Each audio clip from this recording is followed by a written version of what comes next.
سپوږمۍ تر کلي.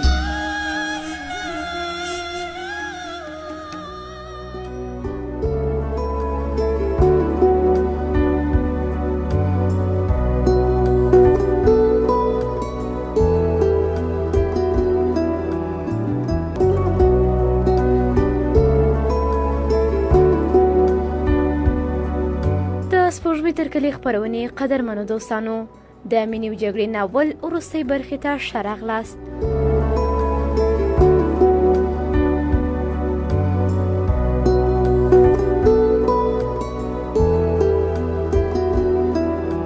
په کلي کې خلکو بیا ژوند له سره پیل کړی و. له پاکستانه یوه کډه راغلی وه. د لاندو شپې ورځې وې. زه و اجمل به نن دلته، سبا هلته میلمانه وو. زه دلته هم د جګړې په ورانیو پټې سترګې تېرېدم. په میلمستیاوو کې د جګړو، کامیابیو، ناکامیو او اتلولیو کیسې په لومړیو ورځو کې زیاتې کېدلې، خو وروسته خلک زما په څه به پوه سول چې دغسې کیسې مې نه خوښېږي، نو د جګړې په باره کې خبرې به یې ژر بس کړې.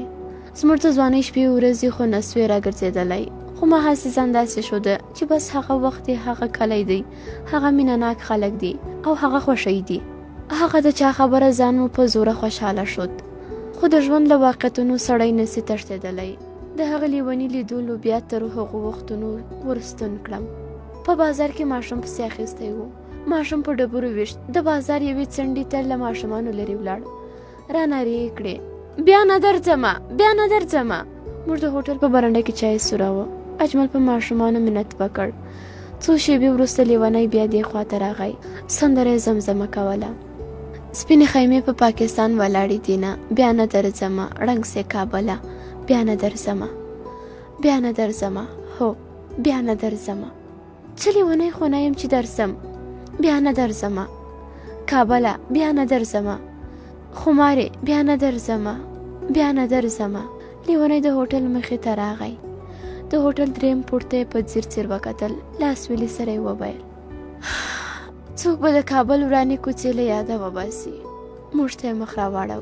داسې څوک به وي چې د کابل ورانې کوڅې له یاده وباسي، که کوم لیونی یې له یاده وباسي. په هوټل کې ناستو هوښیارانو پرې وخندل.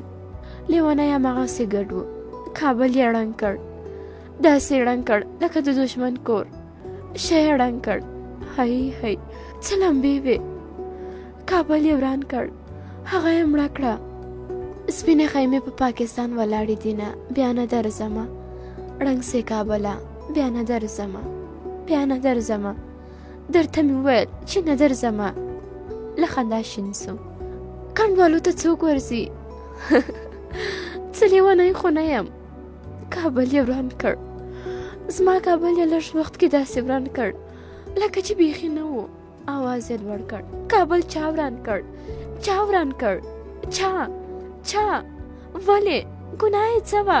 هی هی ولې؟ ولې؟ په ژړا سو. کابل چا وران کړ؟ ولې؟ کابل ما وران کړ. تا وران کړ؟ چا وران کړ؟ بل څوک نه دي راغلي، زه وته وو. په ژړا کې وخندل. ما او تا وران کړ، خو په ځان یې نه راوړو. اوس نو چا نه پورې خندل. ټولو ځمکې ته کتل. کله کله به یو بل ته وکتل لکه چې د کابل د ورانۍ مسؤلیت د هغه بل په غاړه وي. د لیوني له خبرو هم نسوای تښتېدلی. هغو اولو خبرو یې راویش کړی وم. داسې څوک به وي چې د کابل ورانې کوڅې له یاده وباسي؟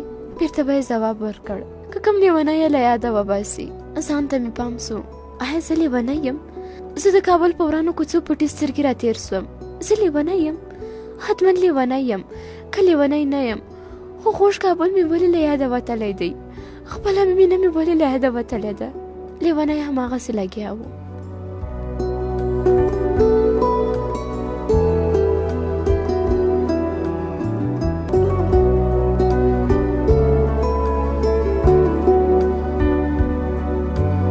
سپینې خیمې په پاکستان، بیا نه درځمه، بیا نه درځمه. خپل غږ یې ښه ورپسې لوړ کړ. هی خلکو، زه ګناهګار یم. کابل ما وران کړ. دا نورو خو نه مني. ما وران کړ. ما ښایسته کابل ړنګ کړ. ما هم مړه کړل. زه ګناهګار یم. زه د پوښتنې څوک نسته. راسئ ما ونیسئ. کومه محکمه سته؟ دغه قاتل هم زه یم. د زوی پښې یې هم ما ماتې کړې. ما مې خور سرتورې کړه. د خور د سر ټکری ما ایسته وغورځاوه. یو تن چې کلشینکوف یې په زنګنونو ایښی و او له خپلو ملګرو سره یې هندواڼه خوړله. لیوني ته ور غږ کړل ملوکه راسه هندواڼه وخوره. زیاتې خو دې ډېر لیکچر راکړ. راځه هندواڼه وخوره ډېره خوږه ده. بېواره مې له خولې ووتل واه دا هماغه ملوک دی. لیوني بد بد ورته وکتل. نه درځمه ته یې وخوره چې نوی آباد سوی یې. هغه وخندل ولې نه راځې؟ نه درځمه کابل تا وران کړی دی. ما ولیدې چې تا وران کړ. تر هندواڼې راچاپېرو نورو هم وخندل. هغه بیا ورته وویل لیونی یې رښتیا چې لیونی یې. لیوني په غوسه وویل ولې خفه سوې؟ زه خو څو دروغ نه وایم. ما لیدلی دی د تا غوندې پکول یې په سر و ټوپک هم ورسره و. کابل یې په راکټو وویشت کټ مټ دغسې خلک و لکه دا ته. سړی د هغه ځل په غوسه سو. ځانه دې ځای رنګ دې ورک کړه لیونیه. زه لیونی یم له تاسې هوښیارو سره زه هم نه کښېنم خو ته یو وار حتما په آینه کې وګوره.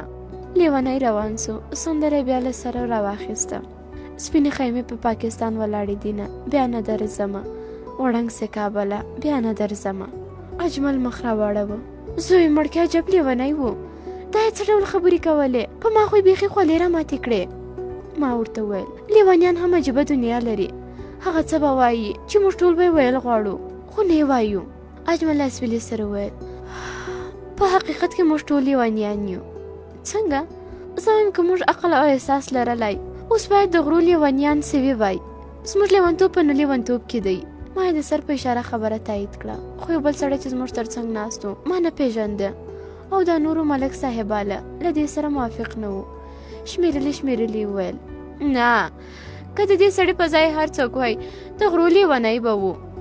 ما پوښتنه وکړه ملک صاحب دا هغه ملوک نه دی چې کلي ته یې د مرګ اوازه راغلې به؟ هو اوازه نه وه چې فاتحه یې هم واخیستل سوه او خیرات هم ورپسې وسو. اجمل وویل وایي چې د قومندان هاشم نجلۍ ته یې سترګې پټې کړې وې. هغه ویشتلی و خدای ژوندی پاتې کړ. ملک وویل هو بالکل همداسې ده. بیا ډېر کوشش وکړ چې د دغه غریب کوردنه د ځان کړي. هغه خوارکۍ هم له ځیګر خونې مړه سوه او ملک یې له غمه لیونی سو. د جګړې په دا دومره کیسو کې چې د کلي په مېلمستیا و او پیتاو کې به کېدې چا د ملک د لیونتوب کیسه نه وه کړې او یا ما نه وه اورېدلې. تېر وختونه مې د تتو تصویرونو په څېر د سترګو په وړاندې تېر و بېر کېدل.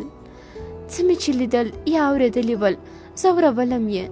په بازار کې د لیوني ملک خبرو هغه ټول درواغجن سکون او ارامي رانه اخیستې وه. نور مې نو ځان نه سوی غولولی. ما نه غوښته چې په اوسني وخت کې اوسم. کلي ته هم د دې لپاره راغلی وم چې له جګړو د مخه په مینهناک کلي کې څو شېبې له خپل ذهن څخه د جګړو له کړکېچونو شیبو ګرځونو او دوړو وڅنډم. د کابل له ورانیو هم په پټو سترګو راتېر سوی وم. په کلي کې مې هم هغو کلاوو او باغونو ته چندان پام نه کاوه چې ښکلا یې د جګړو بلا خوړلې وه. له هدیرو به چې څنګه تېرېدم ټولو مړو ته به مې اوله ورځ په جومات کې دعا کړې وه. بیا د فاتحې لپاره د چا کره نه تلم. نه مې غوښتل چې بیا یې ور په یاد کړم. ما هسې غوښتل ځان خوشحاله وساتم او د ټولې ماضي او آن حال د هېرولو ناکامه هڅه مې کوله. اوس داسې وم لکه چې له یوه اوږد خوبه راویښ سوی یم. ډېرې تېرې پیښې راته خوب معلومېدې. خوبونه او واقعیتونه مې نه سوی سره بېلولی. په دې دومره موده کې مې ډېرې داسې پیښې لیدلې یا اورېدلې وې چې په خوب کې مې هم ممکنې نه وې. په ډېرو مې باور نه درلود. بس هسې خوبونه مې بلل او روان اوبو ته به مې ویلي وي او اوبو به وړې وي.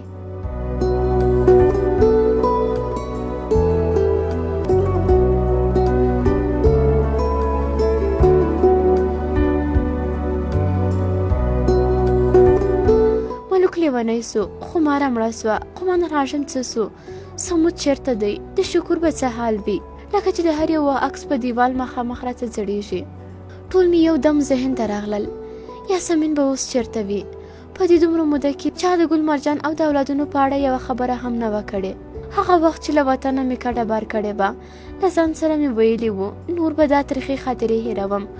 په پاکستان کې مې هم په داسې ښار کې اړولي وو چې ډېر لږ د وطن له حاله خبرېدم. دوستانو به زموږ ښار د چپ لاس جیب باله. د هېچا پرې لاره نه وه. ځکه خو مې دا کیسه د وطن نورو کیسو په څیر هیره کړې وه، خو اوس چې د ملک خبرو له درانه خوبه راویښ کړی وم، داسې وم لکه ډېر ضروري کارونه چې راته پاته وي او خوب مې وخت ضایع کړی وي. سبا سهار زه او در محمد دواړه د سمود د کلا په لوري روان سو. سمود اوس له نورو کلو جلا د غونډۍ په سر کلا جوړه کړې وه. د کلا له پرڅنګ څخه یې د مڼو او زردالو لوی باغ هم جوړ کړی و، خو ونې یې لا په میوو نه وې راغلې. د سمود د کلا خواته څوک نه ول. د کلا مخې ته لږې یوې مېرمن د غوښایو د ذخیرې ترڅنګ په کار لګیا وه. له غوښایو څخه یې د مزري ټوکرۍ ډکه کړه او د کلا د دروازې په خوا روانه سوه. چې موږ یې ولیدو، له دیواله سره ودرېده، مخ یې دیوال ته وګرځاوه. در محمد پوښتنه وکړه: ورېندارې، عصمت الله په کور کې دی؟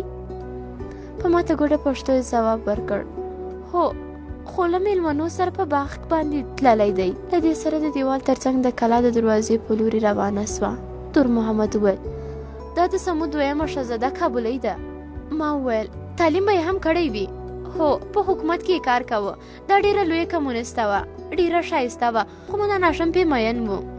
یاسمین نومیږي او اوس خوارکۍ خوشحایي ټولوي. دور محمد وویل: یاره، رښتیا موږ ګناه هغه بولو چې لاس مو نه پرې رسېږي.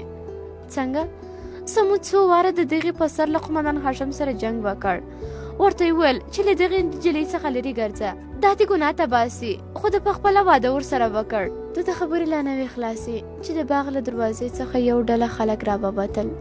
ما د هغوی په منځ کې سمود وپېژانده. د ده څېره چندان بدله سوې نه وه، هماغه خوشحاله او خندانه څېره، په خوله کې راپراته اوږده بریدونه چې 14-15 کاله د مخه مې لیدلې وو. دور محمد ویل چې یو ځل یې ږیره هم پرې ایښې وه، خو له نوي واده سره یې وخریله. دور محمد زه ور وپېژندلم. سمود له نورو مېلمنو سره همدلته خدای پامانۍ وکړ او له موږ سره یو ځای مېلمستون ته ولاړ. سمود دغه داستان له وروستیو پیښو څخه خبر و، خو معلومېدل چې ډېرې خبرې موږ ته نه وې کړې. له خبرو یې دومره پوه سوم چې قومندان هاشم له زندانه وروسته بیرته له خپل تنظیم سره یو ځای سوی و. ان تر وزارته هم رسېدلی و. بیا له نورو تنظیمونو سره له جګړې وروسته تښتېدلی و. دلته د بم په چاودنه کې وژل سوی و. عبدالشکور په دې جګړو کې د هاشم سلاکار و. ټاکلې دنده او تنخواه یې نه لرله، خو هاشم یې ټول لګښتونه ورکول. ویل کېدل چې موټر هم هاشم ورته اخیستی و. شکور د هاشم له وژل کېدو د مخه مسکو او وروسته هالند ته تللی و. په هغو شپو ورځو کې زاړه مکرویان د جګړې لومړۍ کرښه وه. د دوو ډلو په جګړه کې د یاسمین یوازینۍ لور هم ورکه سوې وه. سمود په پوښتنه یاسمین چې د خپل ورور آصف په کور کې له نورو ګاونډیو سره اوسېدله پیدا کړې وه. یاسمین د جنګي ډلو له زندان څخه له ملوک او اتل سره یو ځای راوتلې وه او آصف له خپلې کورنۍ سره تاجکستان ته تللی و. ملوک چې په روغتون کې هیواد شل او شموټ ولید، له روغتونه وتلی و. څو شپې د غزني په ښار کې و. بیا چا خپلې سیمې ته راوستی و. له هغې ورځې لیونی سوی و. هیواد اوس په کابل کې د معلولینو او معیوبینو د اتحادیې رئیس دی. کلا خان په جګړو کې له کابله وتلی و. اوس د پاکستان په کراچۍ کې د کسټونو دکان لري. قومندان غفار موین ټاکل سوی و. اوس په ولایت کې د امنیه قومندان دی.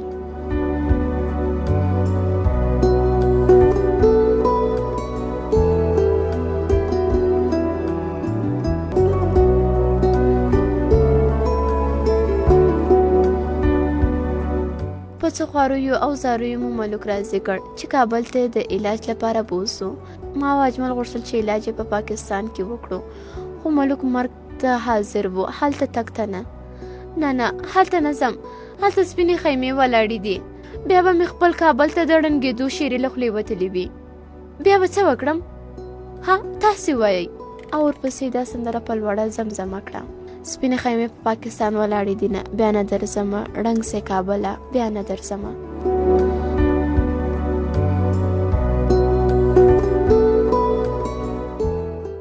کابل د تلو په لاره دا سندره د ملوک له شونډو لرې نه سوه چې کله یې له خندا او کله یې له ژړا سره ویله.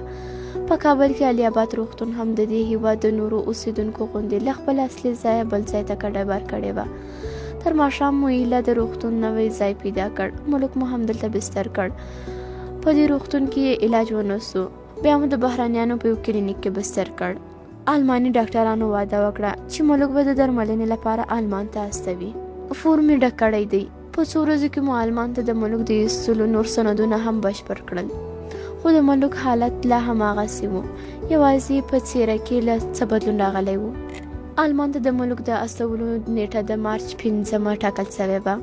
زه هم څو ورځې کلي ته ولاړم. چې بیرته راغلم ملک هغه ملک نه و. د کلینیک په کوټه کې د کړکۍ ترڅنګ په چوکۍ ناست و چې په ما یې سترګې ولګېدې. مخې ته یې رامنډه کړه. ښه شېبه یې په غېږ کې نیولی وم. خوله یې له خندانه سره ورتلله. ته چیرې وې خدای دې خوار مه کړه. پوهېږې زه خدای په دې تېر اخر کې نیکمرغه کړم.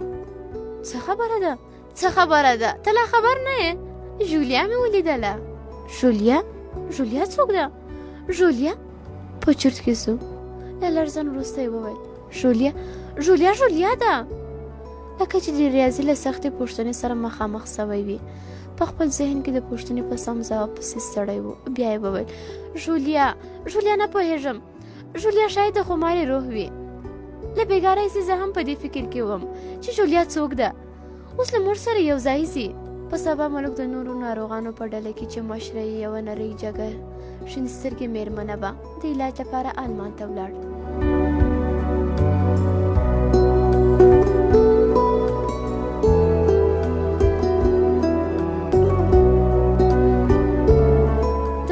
راډیو قدرمنو دوستانو، د مینې او جګړې وروستۍ برخه د لې پای ته ورسېده.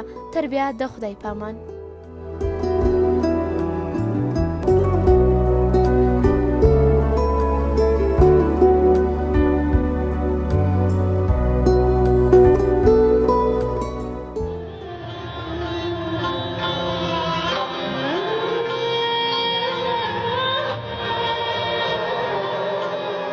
د سپوږمۍ تر کلي